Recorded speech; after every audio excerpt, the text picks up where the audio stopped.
All right, everyone. Ian here with Scouts on the Rocks. Today I have a very special guest. He's been a friend of mine for about 5 years, and he's a big-time radio connoisseur. So I'm just going to go ahead and throw the show over to him, and he'll kind of tell you a little bit about himself. My name's Derek. I'm a radio technician in Lincoln County. I've been doing this for a number of years now. It's always been an interest and a hobby of mine, and it's kind of developed into more of an everyday thing at this point. Like Ian said, I've known him for about 5 years. We're friends. We've worked together in the past, and he asked me to kind of lend some knowledge on this subject, and hopefully someone can take something away from it.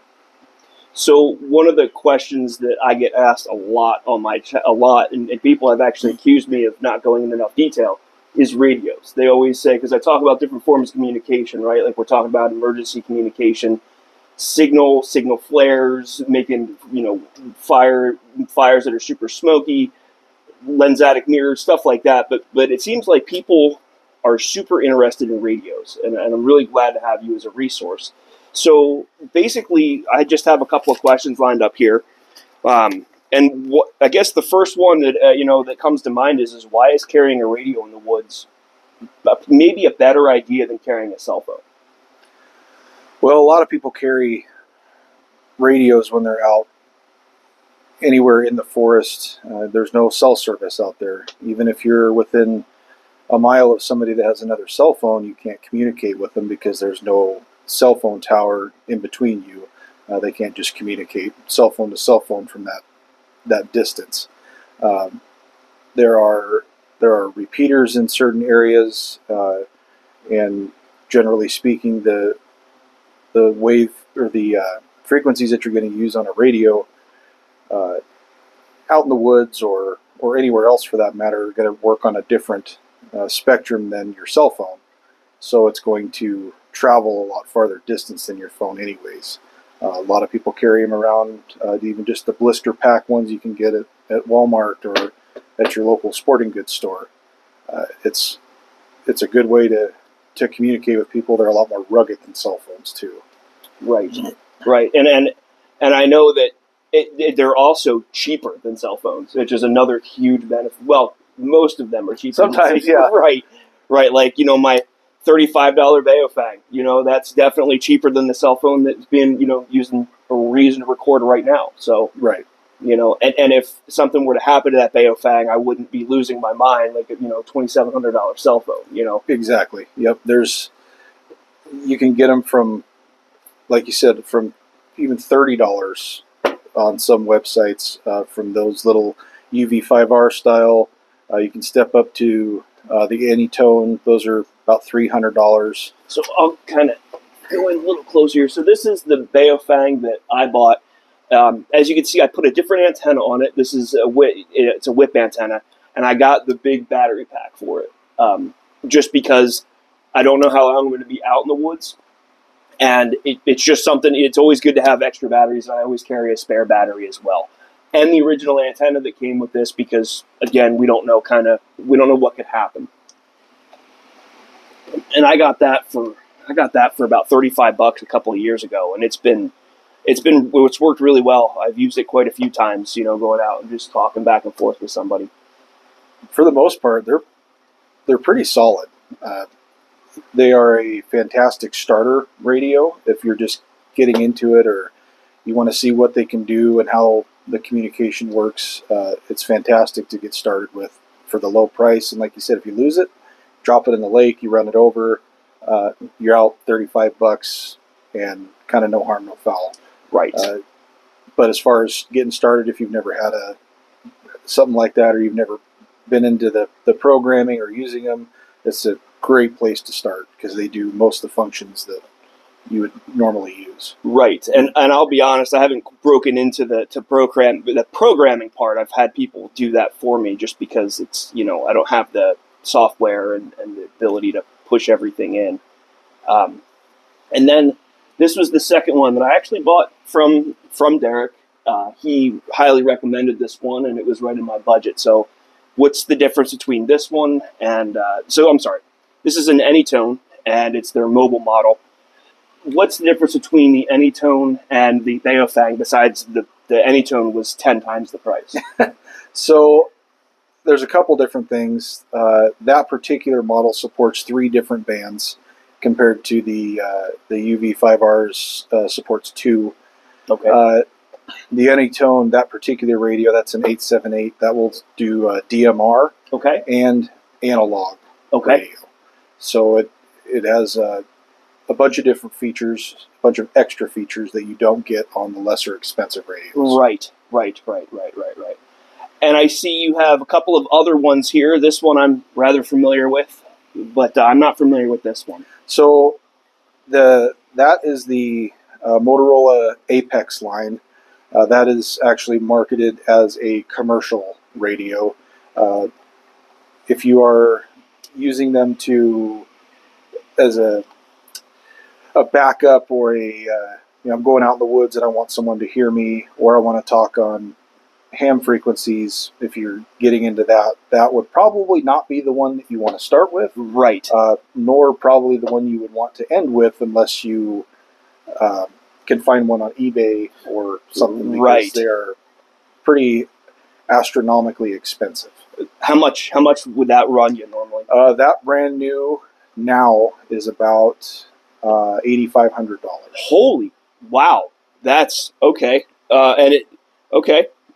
That's a lot of money for a handheld radio. Yes, it is. That's, like I said, they're marketed for mostly for government agencies, or any type of public safety. Right. They use those. That's probably the number one model and brand that you'll see out in the world. Right. Not that makes them the best, but that's just the one that you'll commonly see. Right. And what about this last one? I have never seen anything like this before. That is from L3 Harris, or usually they just market it as Harris. That is an XL200. Okay. Their XL series is that's their intro to more or less the civilian world. Okay. Aside from Harris's big selling point is they make communications equipment along with a bunch of other things that aren't communications equipment for the military. Okay. Their primary market years ago was for the military. Funny story, true story. My dad worked for L3 Communications. Okay. And I remember one time him coming home. I said, "Hey, Dad, what did you do at work today?" He goes, "I can't tell you." I was like, "Okay, that's okay." I was just a young kid.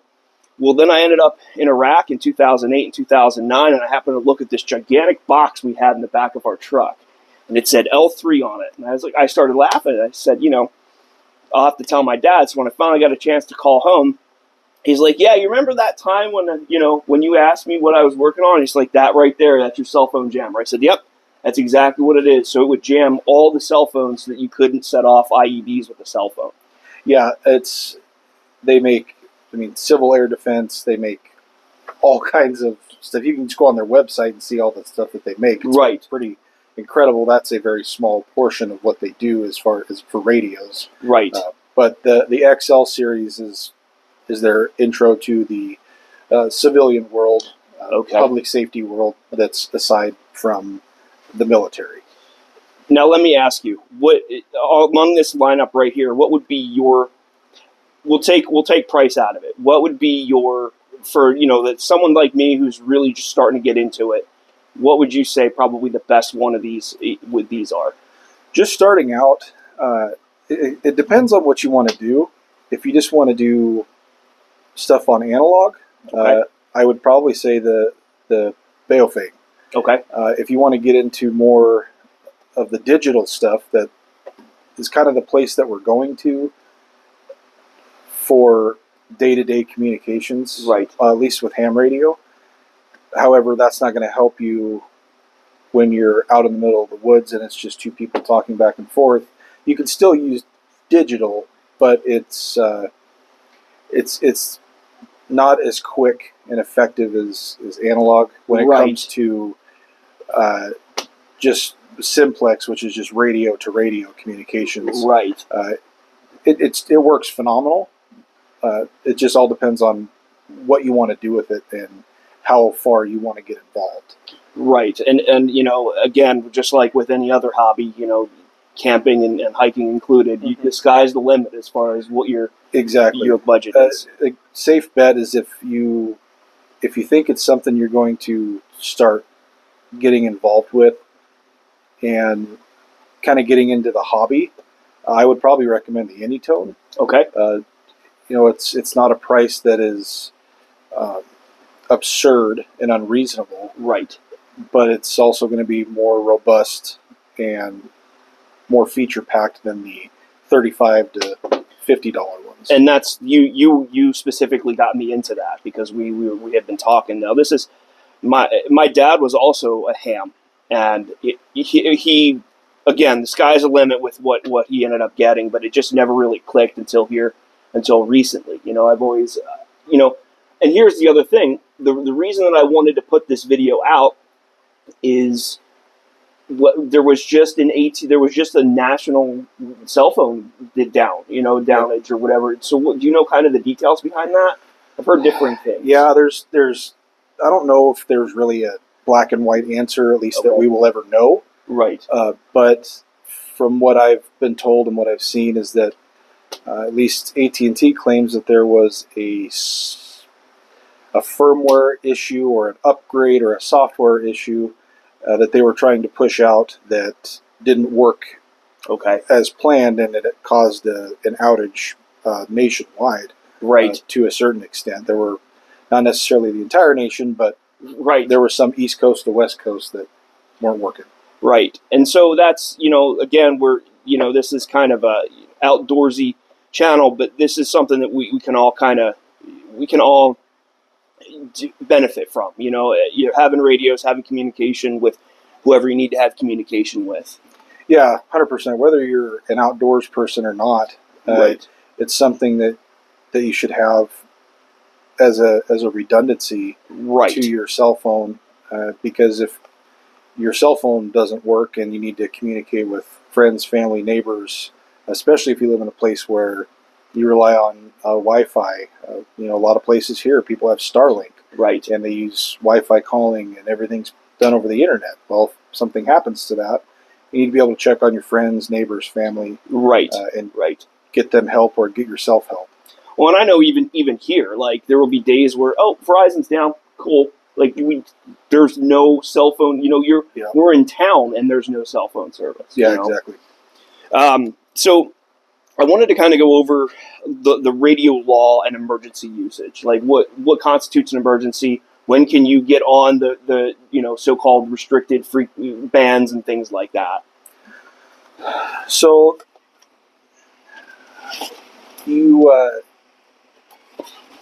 it's somewhat subjective. Okay. I can't really say what constitutes an emergency. Right. But I think that's kind of something that that each person needs to think about as it's happening. Right. If this is a life-threatening emergency, I wouldn't be concerned about somebody jumping down your throat because you're talking on a frequency that say you're not licensed on. Right. Now, if you're doing that on something like a government frequency or a public safety frequency, that is pretty much never going to be okay. Okay. Unless you can say that there was an exigent need for it, but I would never condone anybody using any type of public safety frequencies that you don't have authorization to use to talk on those. It's going to be up to each person on whether or not they feel that they can do that. Right. Now, ham repeaters are a little bit of a different story. You don't want to talk on those every day and just talk with people without a license. Right. But if you're in an emergency situation, no one is going to get after you and ask for your call sign and ask if you're licensed. If you're in life-threatening emergency. Right. They're going to help you, and they're going to call somebody to get you help, or a family member, whatever it is. So that is going to be a lot less restrictive than, say, if you're trying to jump on a government frequency or public safety. Right. The rule of thumb is don't ever do that. Okay, unless you're authorized to do so. Right. So if there is an emergency, and granted, you know, your adrenaline's probably high, what are some things that you kind of want to remember as far as, you know, what you want to get out there, what maybe you don't want to say? You know, maybe you don't want to be swearing in the background and you know, things of that nature. Yeah, I mean, you want to avoid using any type of profanity because it is open airwaves. Anybody can hear it. And the best thing you can tell somebody is if you get a hold of them where you are and what you need. Right. Because if the biggest thing is location. Where are you? Yes. And even if you only get that out and, you know, your radio dies or you move and then this signal's not getting through to the other person, they at least know where you are. They can get someone going that way. But where are you and what do you need? Are you hurt? Are you injured? Right. Is there a fire? Yeah. Exactly. You know, so basically what I would consider it being is just like calling 911.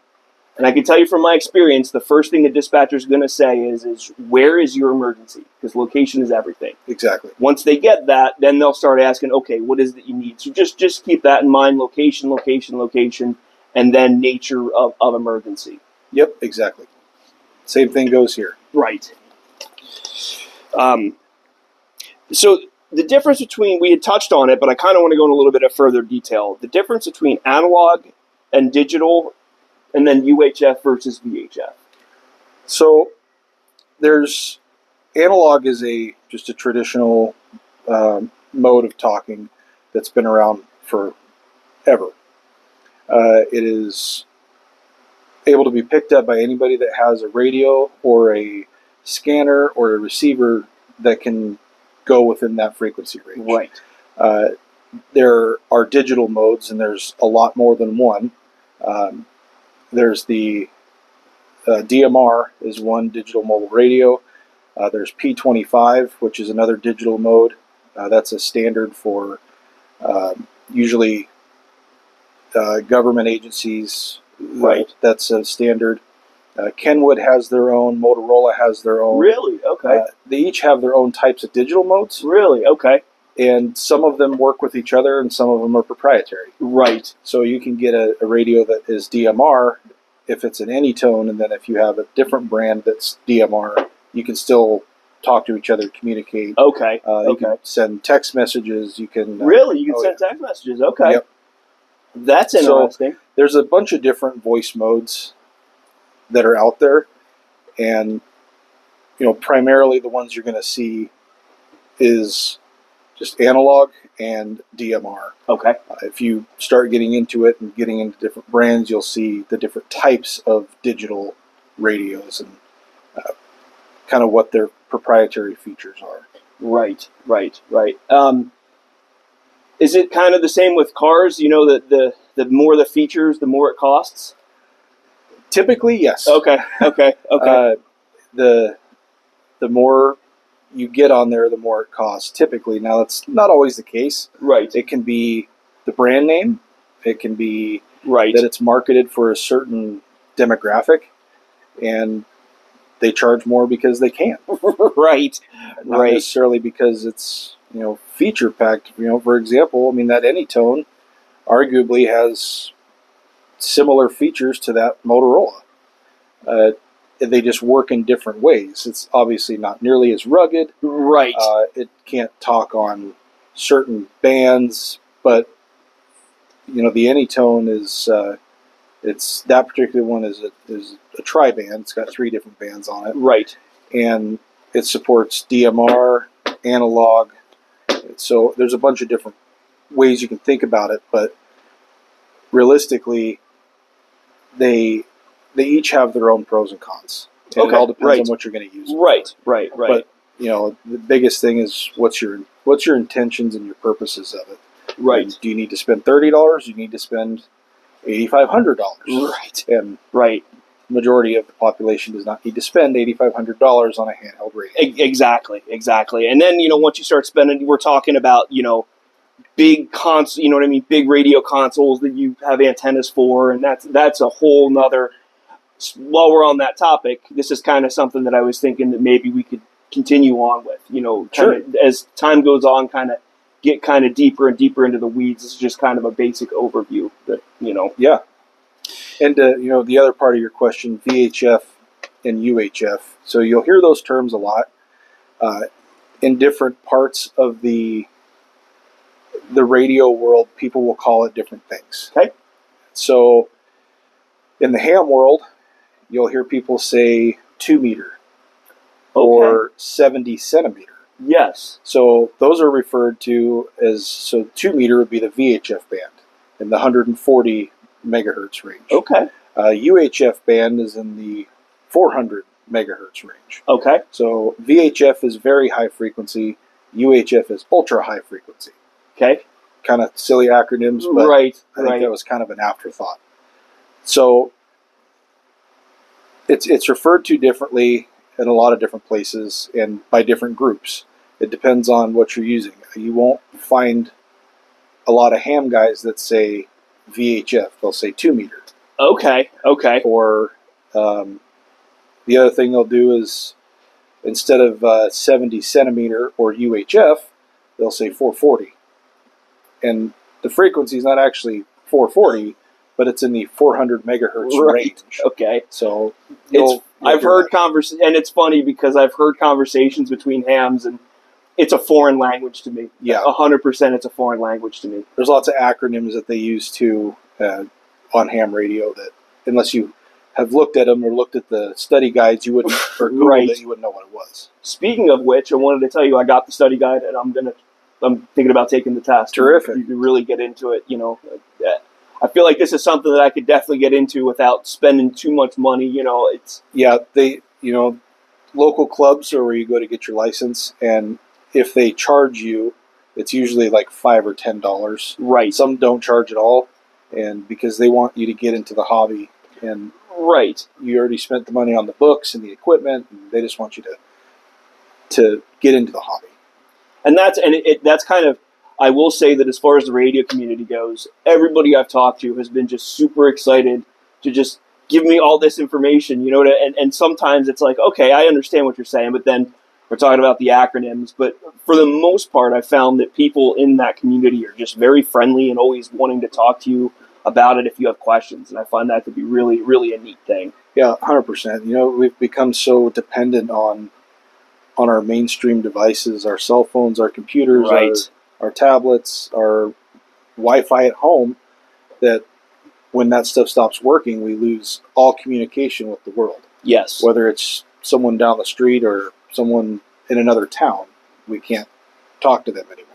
So let me ask you, would you think that buying just a receiver unit, like one of those receiver units where you could hear everything, do you think that would be something that might be worthwhile, or, Like just a scanner? Yeah, well, so yeah, that way you could scan the ham channel or the ham channels and hear, kind of what's going on, what people are saying. Yeah, absolutely. You can definitely do that. So fact of the matter is that a scanner will go through a bunch of different frequencies a lot faster than, say, that Baofeng will. Yes, right. However, scanners inherently are more expensive than even that little radio. Really? Okay. A lot of just desktop analog scanners, they can be $60 to $200. Ooh, okay. So to a certain extent, it's almost better buying something like that. Right. However, if you want to put an antenna on your roof to be able to hear everything, now you're running little cables from that radio outside. But it just depends on what you want to do. But they're worth it if you never intend on using it to talk. Right. If you just want to listen, yeah, 100%. I'm going to pause it for just 1 second here. We'll be back in just a second, guys.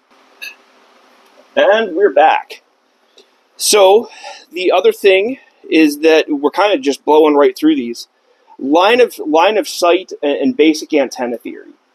So that was one of the things that I knew, as far as how does digital or how does analog versus digital kind of change those things up? Is there any difference?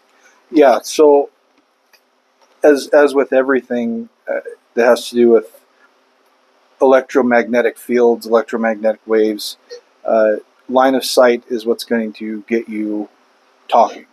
Now, that's not always entirely the end of it. Right. There's a lot of times you can't directly see somebody. If you were standing behind that wall and I was on the other side, we could still talk. Right. They can't see each other, but we could still talk.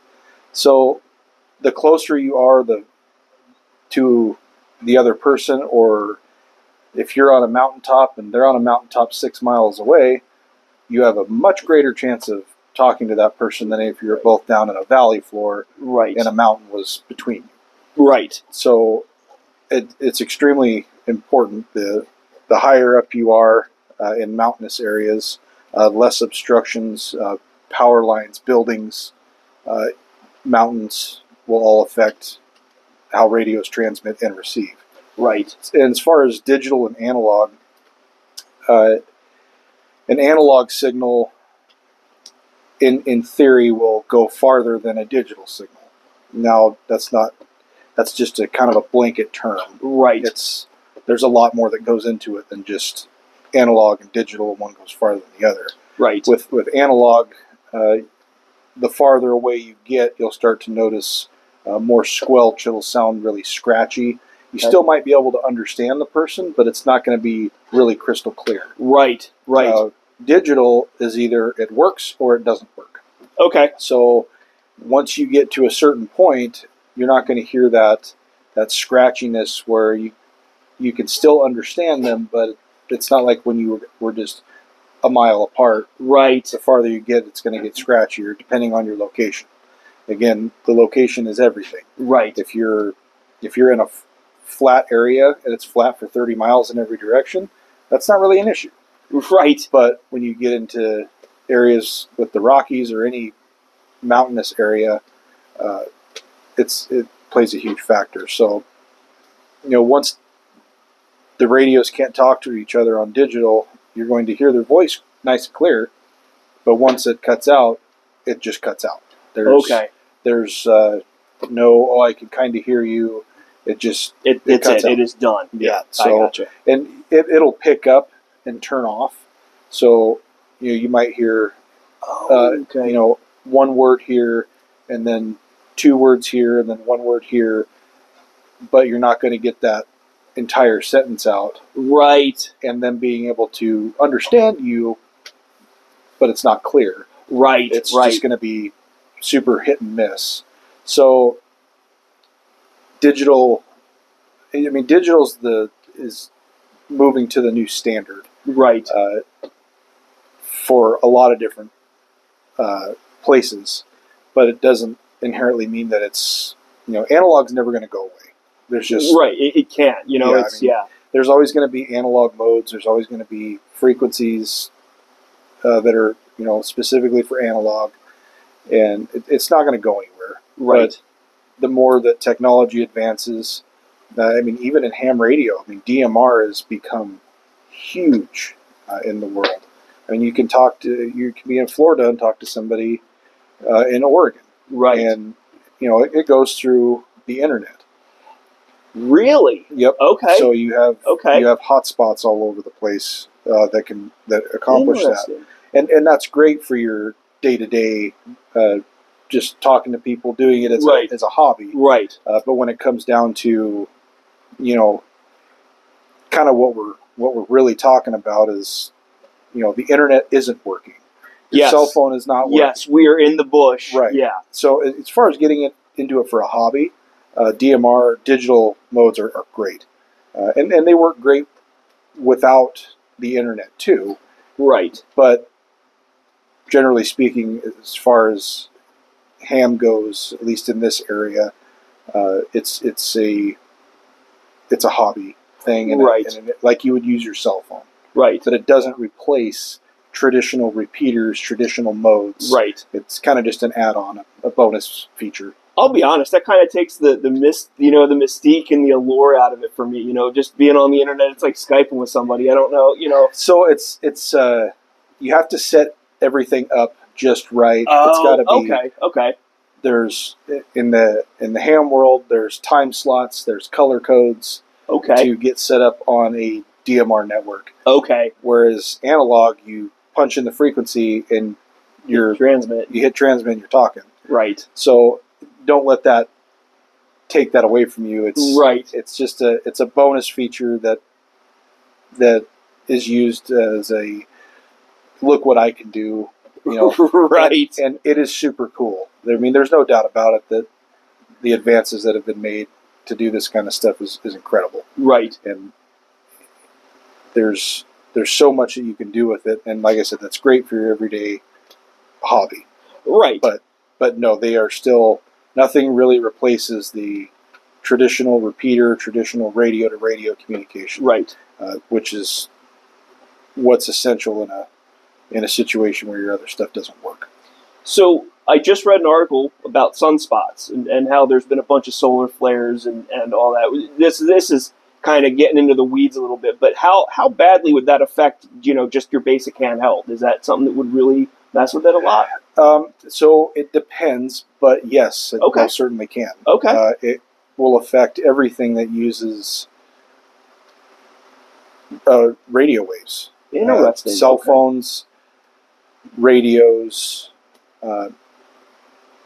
a lot of infrastructure is affected when that kind of stuff happens. Really? And depending on where you are in the world, it might not affect you, or it might. Right. And you would notice some subtle things that, it seems like we were able to talk this far apart last week, and now we can't. But when you're talking handhelds, just handheld to handheld from, a few miles away, you're not really going to notice a big change. Right. On certain bands, that is. Okay. So different bands will have different effects from Mother Nature. Right. So, I mean, can it affect them? Yeah. I mean, it certainly can, but we haven't really had one, at least that's affected this area, that we've been able to really notice. Right. So, I mean, does it affect? Yeah, probably, but not that we were able to really tell. Gotcha. Okay. Does it affects cell phones a lot more than it does interesting radios that operate on lower frequency bands. So, okay. That's, just like I said, I had read something about that, and I know that affects the communications a lot, and I was just curious how that would kind of affect, these sort of things. Here's a really good one, and this is, where can you find the frequencies in your area? So, you can find pretty much all of that stuff on, there's a website called radioreference.com. Okay. They have a ton of it. They've got everything from public safety, fire, ambulance, police, to your local ham repeaters that are in the area. I mean, they've got the frequencies for trains sometimes. Really? Or, airports. Okay. You're not really going to hear a lot on an airport except for the planes coming in or something like that. But radioreference.com is a huge resource, probably the number one resource. Repeater Book is another one. Okay. That's just for ham radio. That's not for anything else. Right. If you wanted to hear ambulance or fire department, Radio Reference is going to be your number one for that. Right. Also, just talking to the local people that live in the area, right, that are into this hobby, and they can tell you, they might have a printout of all the local stuff that isn't on a website. Right. So your local people are a great resource as well. Now, just like everything else, I'm sure that the local people would have a website that you could go to for wherever it is. Just Google, ham or amateur radio club in my area, and it would be able to kind of point you in the right direction. Yep, a lot of them have that. A lot of ham clubs have websites, and they list where they are, what city, what state, Right. And if you can't find it there, you can typically find it on other websites like Radio Reference. You can see who owns certain repeaters. Okay. And it'll usually say the name. If it's a club-owned repeater, it'll tell you the club name. Okay. And you can go about it that way too. Interesting. So, real quick, as we're wrapping up, the thing that I would like to know more about is repeaters. I know that we kind of talked about it, but like, what exactly is repeater and what does it do? So repeaters are just like the name says. They're usually on mountaintops. Okay. At least around here. Right. Otherwise, in cities, they're found on really tall buildings. Okay. But anywhere that's somewhat remote, you're going to find them on tall points. Usually, it's mountaintops. Right. So there's a bunch that goes into a let's just say a VHF or 2 meter repeater. So as you're transmitting on a certain frequency, the repeater is listening and then retransmitting that on a different frequency. Okay. So you're always on a repeater, you're going to have a receive and a transmit frequency, and they're going to be different. Okay. See, in my mind, it was always the same. It just bumped up the same, and it just shot it out. Yep. So if they're the same, that would be simplex, which is just radio to radio. Okay. Okay. And then when you hear people say duplex, that would be an offset frequency. Okay. Or usually on a repeater. Right. So the repeater's listening on one frequency and it's transmitting on another. Got it. So by doing that, you get a massive amount of more coverage because you're usually limited to your radio puts out 5 or 6 watts, and you're down here, and the other person's way up there. Is that going to make it to that point? Right. Whereas as long as you can hit that repeater with your radio, it's going to retransmit that at anywhere from 20 watts to 100 watts, or sometimes more, but it's typically 20, 25 to 100 watts for most amateur radio repeaters. And now, aren't most handhelds about 5, like the Baofeng, isn't that about 5 watts? Yep, those are 5. The most you're really ever going to see out of them is like 6. Okay. You'll see things marketed online on certain websites that they're 10 watts, 15 watts, 20 watts. Some of them I've seen say like 10,000 watts or something. What? Yeah, it's okay. That's not realistic. Right. It's also not legal. And okay. if you had 10,000 watts of RF in your hands, you wouldn't be around to talk about it. Right. Right. So it would not be good. So typically you're going to see between 3 and 6. 6 watts. If you see anything advertised more than 7, it's probably not actually transmitting 7 watts of power. When you hook up an analyzer to it, it's probably in the 3 to 6 range. Okay. If you see them advertised for 10, it's probably not 10. Right. Now, for example, with the Baofeng, I'll use that because I'm most familiar with that.